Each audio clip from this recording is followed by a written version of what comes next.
4 albums get thrown into a group. Okay. They get judged pretty ruthlessly sometimes, and only the top 2 move on.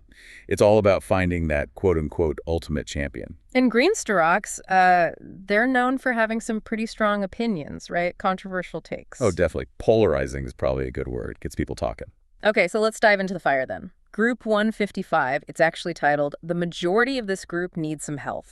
Yeah. Sets a certain tone. It does, and the contenders are Papa Roach with Infest, the Smashing Pumpkins, Siamese Dream, the Pierces with You and I, and the Beatles, the 1962-1966 collection. Quite a mix there. Okay, let's try and unpack this one. Well, starting at the top, there wasn't really any suspense, was there? Not at all. First place, undeniably, the Beatles. The 1962-1966 album. The source material basically said, look, nothing else here even comes close.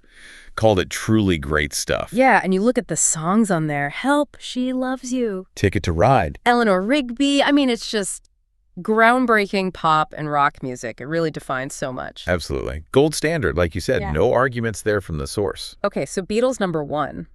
But then things get pretty interesting, especially down at the bottom. You mean the Smashing Pumpkins ranking?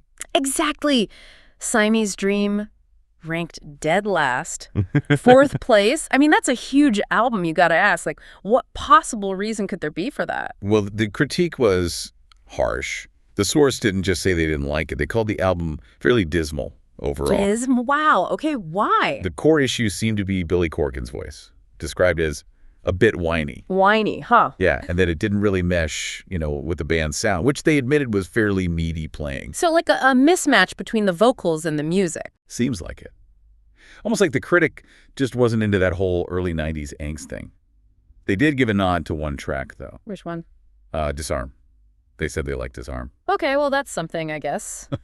But still, last place. That really frames the battle for second place differently, doesn't it? It does, because second place, the other album advancing, went to the Pierces with You and I. The Pierces. Okay, tell us about their sound, according to this source. Described as having really lush harmonies, sweet melodies. They called it Southern hippie chick rock. Southern hippie chick rock. Yeah, the kind of sound that makes you feel like it's the summer of 1971 again.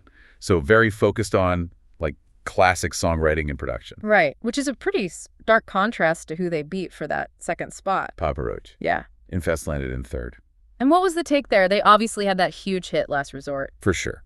The source acknowledged cool riffs and definitely mentioned Last Resort. Right. They compared them, maybe not favorably, to Three Doors Down.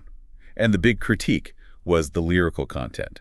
Called it a bit ropey. Ropey lyrics, okay. So the conclusion was basically that the Pierces, those sweet sisters, just offered something better, higher quality, maybe less dated in this critic's view than the nu metal sound.